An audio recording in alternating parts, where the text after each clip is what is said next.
Standard 6. History. Chapter number 1. The Indian Subcontinent and History. Geographical Conditions and History.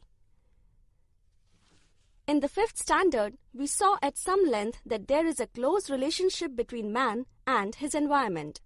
We saw how the changes in the lifestyle of the early man and his technology were related to the changes in his surroundings. We also reviewed the history of human civilization from the Stone Age to the agricultural civilizations that flourished on the banks of rivers. History is a coherent account of the significant past events in the progress of human culture. Place, time, individuals, and society are the 4 major pillars of history. We cannot write history without them. Of these 4 components, place is related to geography or geographical conditions. In this sense, history and geography are inseparable. History is influenced by geographical conditions in many ways. Let's discuss. What occupations are seen in your locality? What crops are grown in your surroundings? Our diet, clothing, housing, occupation, in fact, all human life in any region depends to a large extent on its geographical characteristics. For example, the life of the people in hilly regions is more strenuous than that of the people on the plains.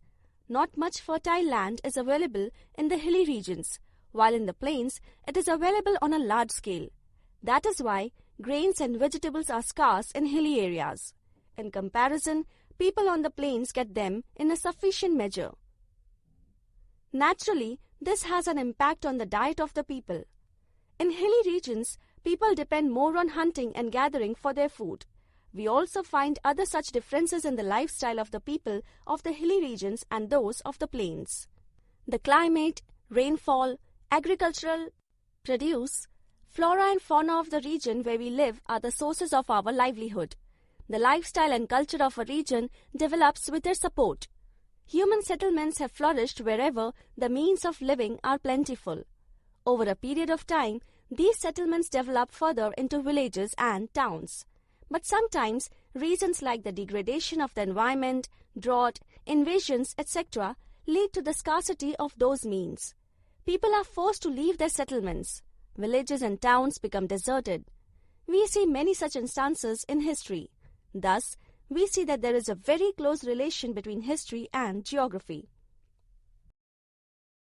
Geographical features of India. Our country India extends far and wide. At its north lie the Himalayas, to the east the Bay of Bengal, to the west the Arabian Sea, and to the south the Indian Ocean. Except for the islands of Andaman Nicobar and Lakshadweep, the rest of the country is contiguous.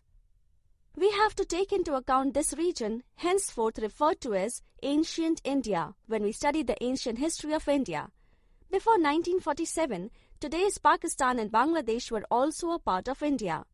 The following regions are seen to be important when we look at the course of Indian history. 1. The Himalayas. 2. The plains of Sindhu, Ganga, Brahmaputra rivers. 3. The Thar Desert. 4. The Deccan Plateau. 5. The coastal regions. 6. The islands in the seas. Himalayas.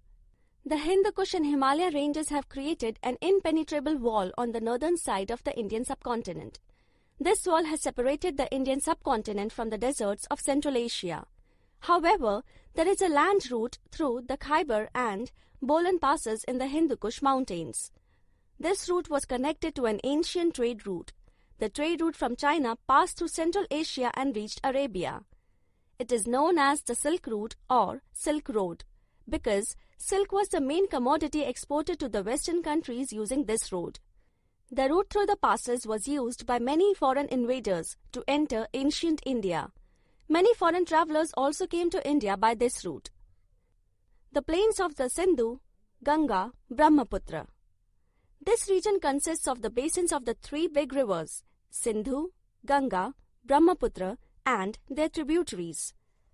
This region extends from Sindh, Punjab in the west to the present-day Bangladesh in the east.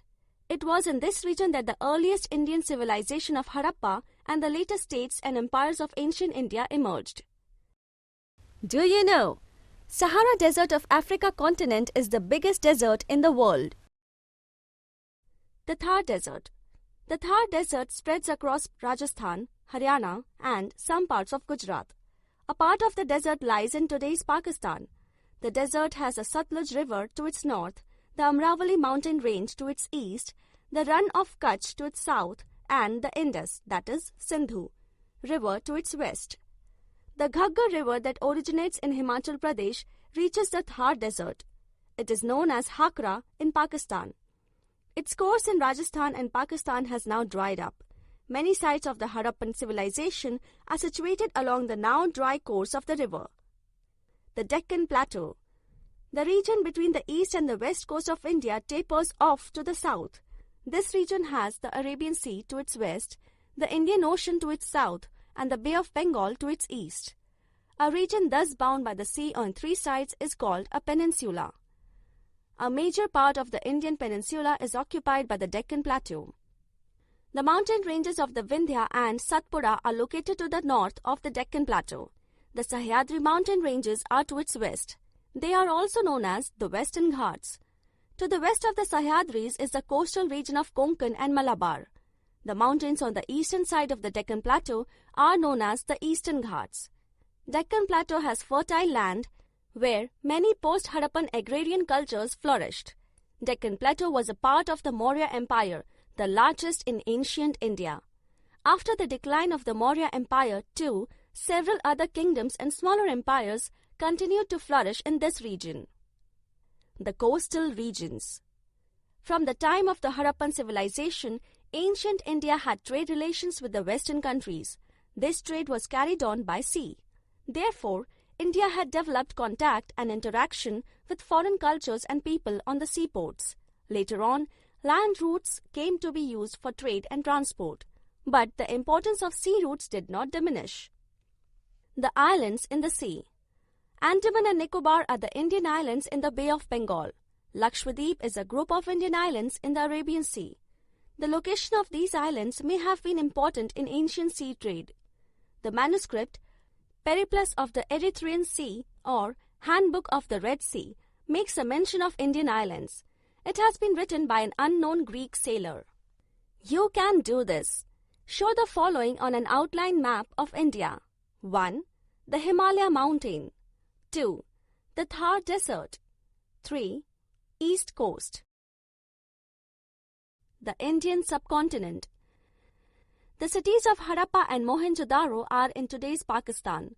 Afghanistan, Pakistan, Nepal, Bhutan, Bangladesh, Sri Lanka and India together form the region known as South Asia. Considering the expanse and significance of India in this region, it is also known as the Indian subcontinent. The Harappan civilization had spread mainly in the northwestern part of the Indian subcontinent. China and Myanmar, our neighboring countries, are not a part of South Asia or the Indian subcontinent. However, they had cultural and trade relations with ancient India. They have an important place in the study of ancient Indian history.